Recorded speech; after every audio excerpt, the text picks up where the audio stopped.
Boa noite, um prazer tê-lo conosco, um prazer tê-la conosco, um prazer estar aí na telinha do seu celular ou computador para mais um Celebrando a Recuperação. Eu sou a filha amada de Deus, trabalhando nesse ciclo a questão da procrastinação e assuntos relacionados à confiança, e meu nome é Roseni. Esta semana passada eu tive o privilégio de participar de uma ação sobre abusos que estão acontecendo nesse período da pandemia. A conferência foi promovida pela Visão Mundial e foi sobre o papel da igreja. O papel da igreja no que diz respeito aos abusos, no que diz respeito a situações catastróficas nas casas. As estatísticas registram que, em função do isolamento social, o aumento das tensões e conflitos, o número de agressões nesse tempo de pandemia aumentou 35% no Brasil. Para muitas famílias, a casa não é mais um sinônimo de lar, mas sim de medo e violência. Como nós temos falado, queridos, a pandemia somente está trazendo à tona as questões, os conteúdos que nós já tínhamos, questões que nós não olhávamos, questões que estavam lá quietinhas, porque na nossa correria, no nosso dia a dia, nós não prestávamos atenção. E o assunto de hoje, que é a codependência emocional, a dependência emocional, tem tudo a ver com essa questão de abuso. E eu gostaria de, em primeiro lugar, ler um trecho da Palavra de Deus que fala sobre a maneira como nós somos criados, a maneira como nós somos orquestrados por esse Deus maravilhoso. O texto que nós vamos ler está em Salmo 139 e nós vamos começar do versículo 13. Salmo 139, versículo 13 até o versículo 18. É um poema, ele é muito lindo. Fala assim: Tu criaste o íntimo do meu ser e me teceste no ventre da minha mãe. Eu te louvo porque me fizeste de modo especial e admirável. Tuas obras são maravilhosas. Digo isto com convicção. Meus ossos não estavam escondidos de ti quando em secreto fui formado e entretecido como nas profundezas da terra. Os teus olhos viram o meu embrião. Todos os dias determinados para mim foram escritos no teu livro, antes de qualquer deles existir. Como são preciosos para mim os teus pensamentos, ó Deus! Como é grande a soma deles! Se eu os contasse, seriam mais do que os grãos de areia. Se terminasse de contá-los, eu ainda estaria contigo. Se eu os contasse, seriam mais do que os grãos de areia. Se terminasse de contá-los, eu ainda estaria contigo. Esse trecho lindo fala sobre a maneira como fui criada, a maneira como você foi criado. E em se falando sobre dependência emocional, o dependente emocional não tem a noção desse trecho. Ele não acha que ele foi criado dessa maneira exímia, dessa maneira cautelosa, essa maneira tão clara como Deus diz que nos criou. Então eu vou falar um pouquinho sobre codependência emocional, depois eu vou me relacionar novamente com o texto, tá?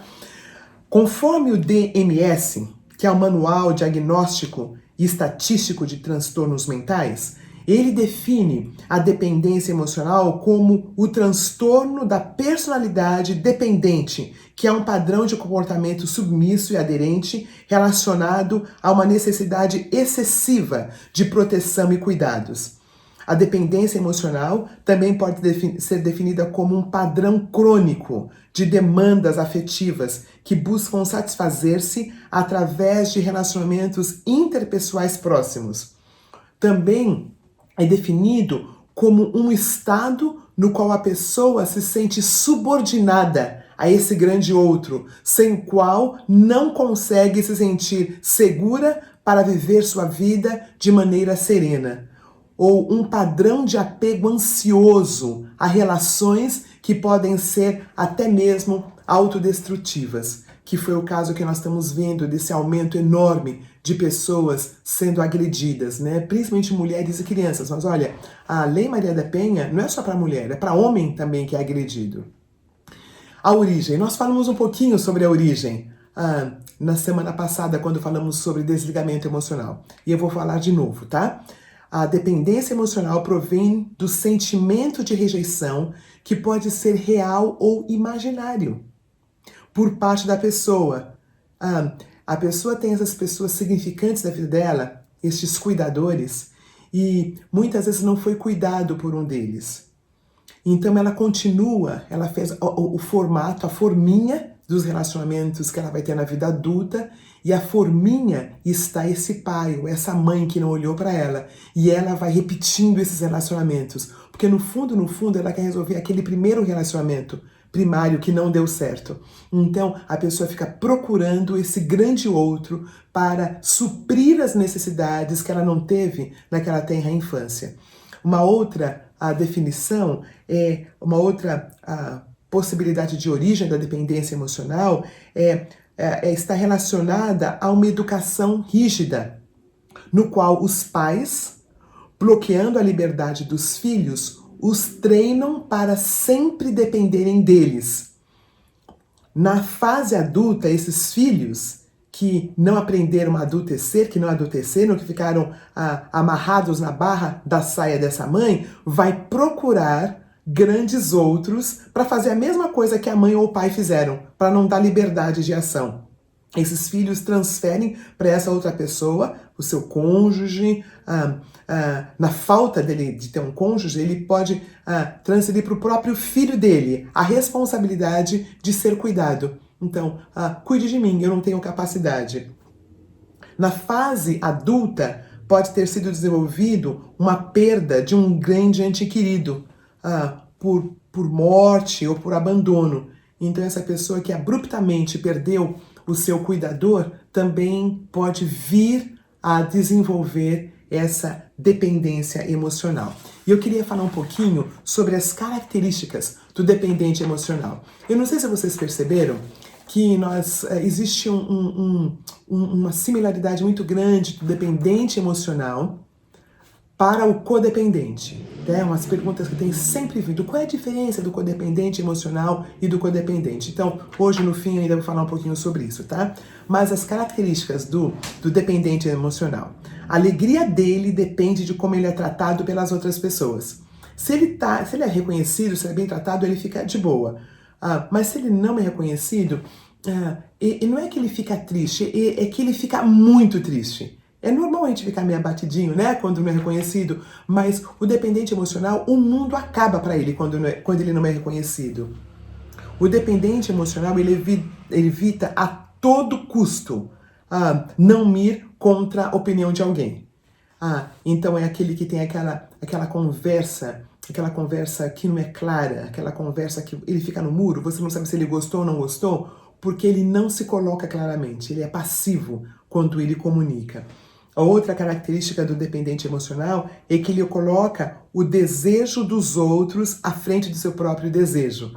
Então é aquele que não ama o outro como a si mesmo. Ele ama o outro a despeito dele mesmo e supostamente ama o outro mais que ele mesmo, né? Só que nós vemos um pouquinho que esse amor, ele é meio complexo, né? Esse amor é um amor que também vai controlando o outro. Mas ele acredita que o que ele precisa não é tão importante. A princípio parece uma pessoa muito boazinha, e pode até ser, mas na verdade é uma pessoa bem doentinha. Outra característica é que o sentimento de culpa está constantemente acompanhando o dependente emocional. Ele se sente responsável pela felicidade do outro. Lembra que nós falamos na semana passada, algumas dessas semanas, que eu não sou responsável pela felicidade do outro? Eu não sou responsável pelo humor do outro? Né? O humor é do outro. O humor é do outro. Não tem como eu mudar o humor do outro. A felicidade é do outro. Eu não tenho como fazer o outro feliz, né? Eu tenho como lidar com o outro do jeito saudável, mas a felicidade do outro não está nas minhas mãos. Uma outra característica importante do dependente emocional é que ele cai facilmente em chantagens emocionais. Ele não suportaria ser o culpado da dor de alguém. Ele sacrifica a si mesmo para dar felicidade aos outros, né? E aí, muitas vezes, vem o abuso. Porque como ele não consegue se pontuar, como ele não consegue deixar a outra pessoa, muitas vezes o abuso vem exatamente dessa característica dele, de não colocar-se de um jeito autônomo na frente do outro.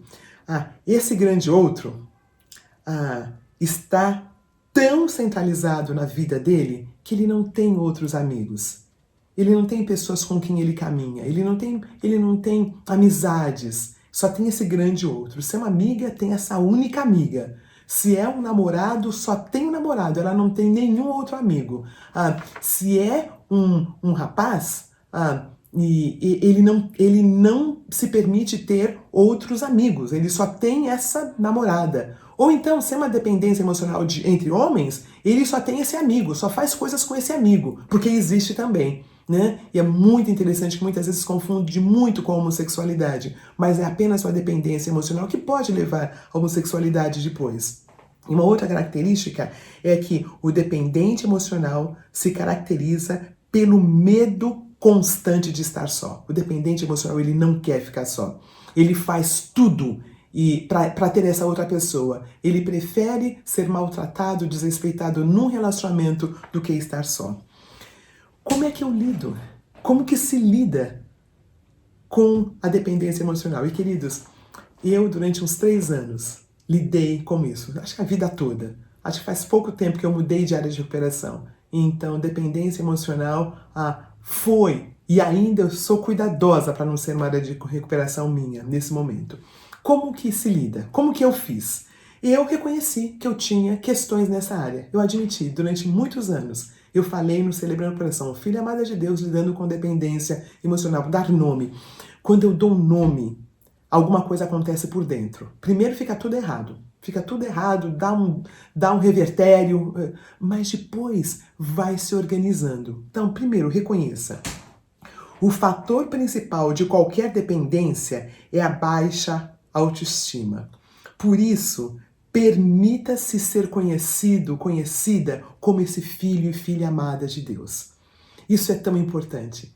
Muitas vezes nós falamos está só aqui, mas vai descendo aos poucos. Por isso que eu gostei de ler o trecho que fala que eu fui entretecido nas profundezas do ventre da minha mãe, mas eu fui pensada. Você foi pensado por Deus. Você simplesmente não aconteceu por um acaso. Nós fomos pensados por esse Deus.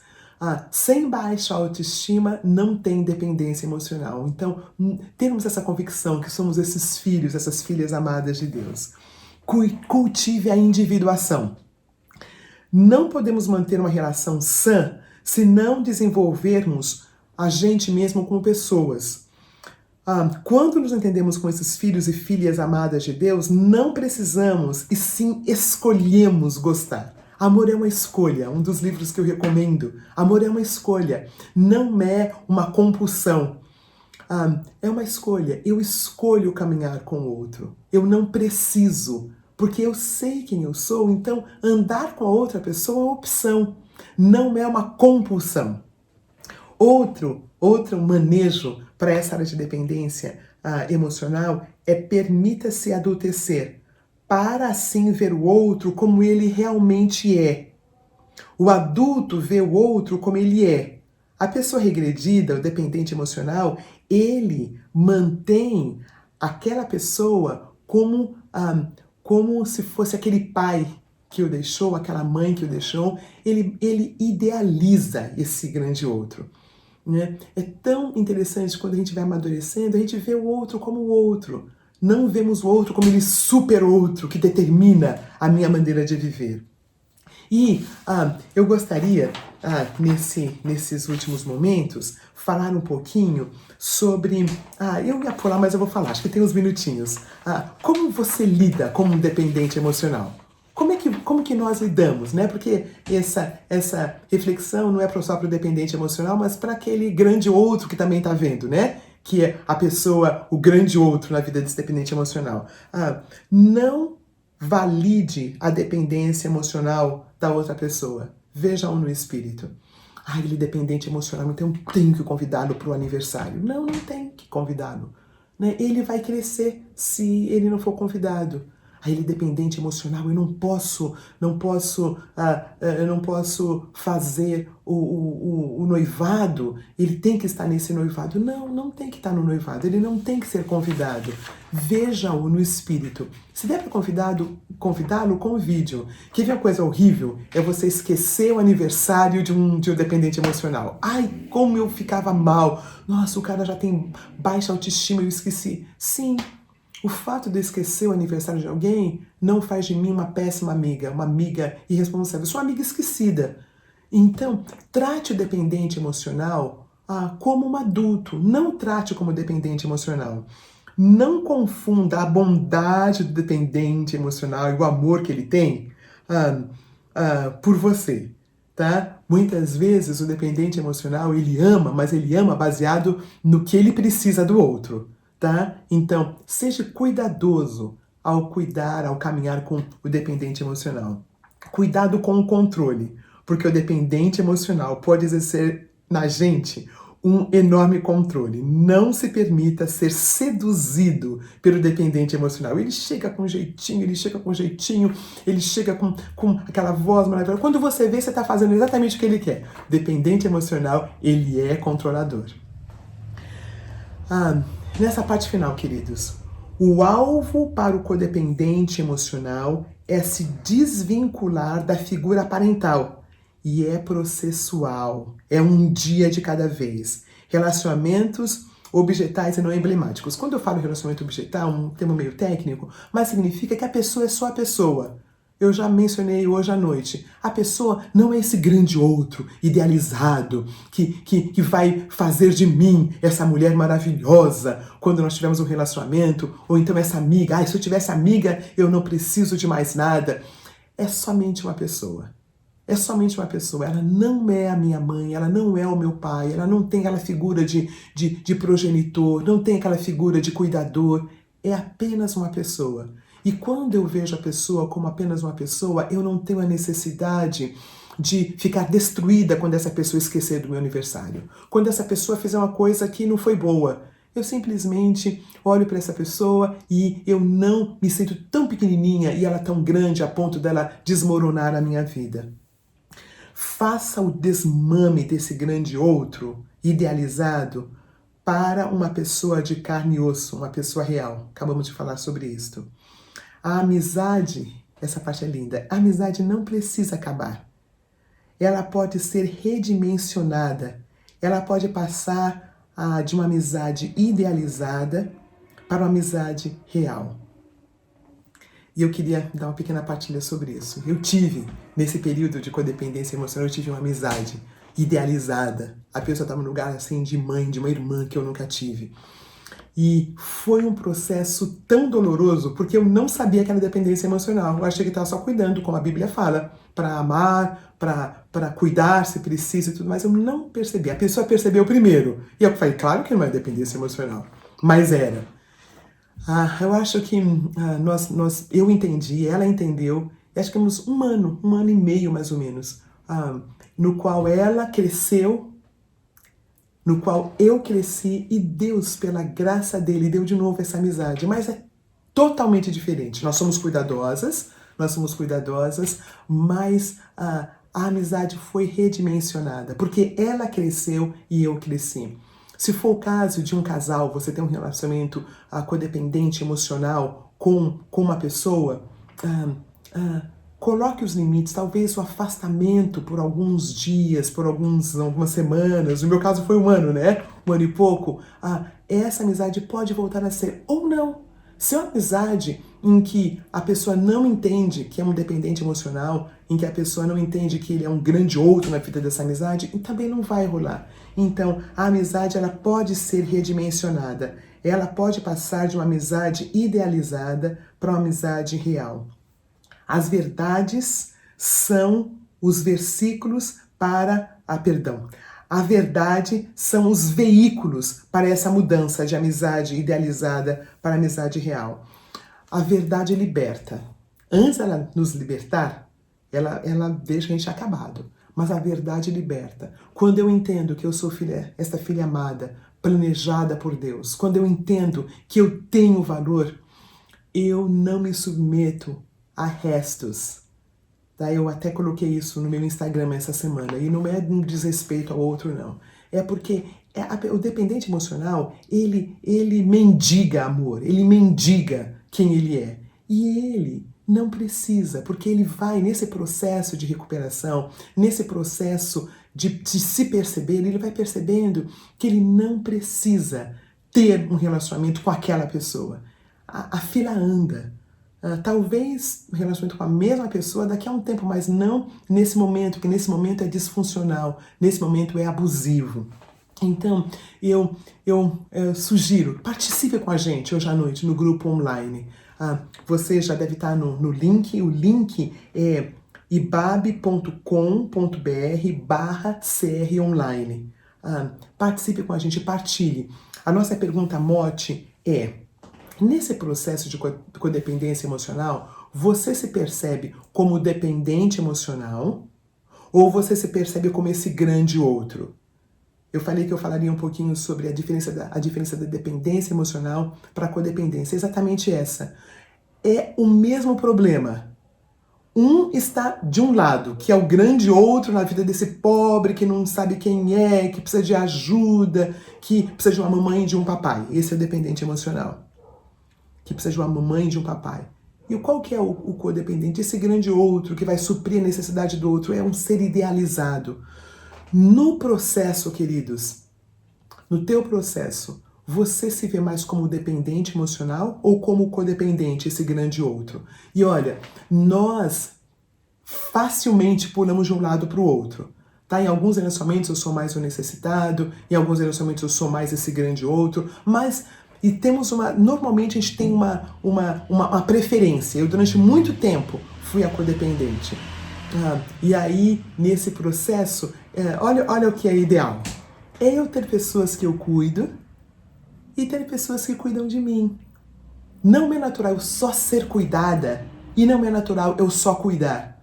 É uma via de duas mãos. Relacionamentos saudáveis são que um tá precisando, o outro ajuda, o outro tá precisando, o outro ajuda. Não é um relacionamento que esse dá de tudo e esse recebe de tudo. Não, relacionamentos funcionais é que existe essa via de mão dupla. Eu dou e eu recebo e eu dou. Então a nossa pergunta mote é: você se identifica mais como dependente emocional ou como esse grande outro, como o codependente? E aí acho que vai ajudar nesse processo de falar, de dar nome. Que você seja muito abençoado hoje à noite. Nós estamos usando um canal diferente. Nós estamos usando o canal do Celebrando, que é Celebrando a Recuperação IBAB, tá bom? Então procure os nossos vídeos lá, se inscreva no nosso canal. Nós queremos que o nosso canal cresça bastante, que muitas pessoas tenham acesso ao Celebrando a Recuperação online, que tenham acesso a esse momento tão difícil da nossa história, um momento tão difícil em que os abusos aumentaram, o álcool, a venda de álcool aumentou muito, o acesso à pornografia aumentou muito. Queridos, existe um lugar chamado Celebrando a Recuperação. Na verdade, o lugar chama-se Jesus de Nazaré, mas tem essa ferramenta chamada Celebrando a Recuperação, que pode nos ajudar nesse momento tão difícil. Tenha uma boa noite, vamos ouvir o louvor, nossas forças irão se renovar, se esperarmos o Senhor, confiarmos no Senhor. Jesus, Tu és a força. Queridos, essa pandemia não vai ganhar. Nosso Senhor Jesus Cristo já venceu na cruz do Calvário. Nós vamos caminhar juntos nesse processo lindo de recuperação. Partilhe, tenha uma boa noite e até quarta-feira que vem às 20h30.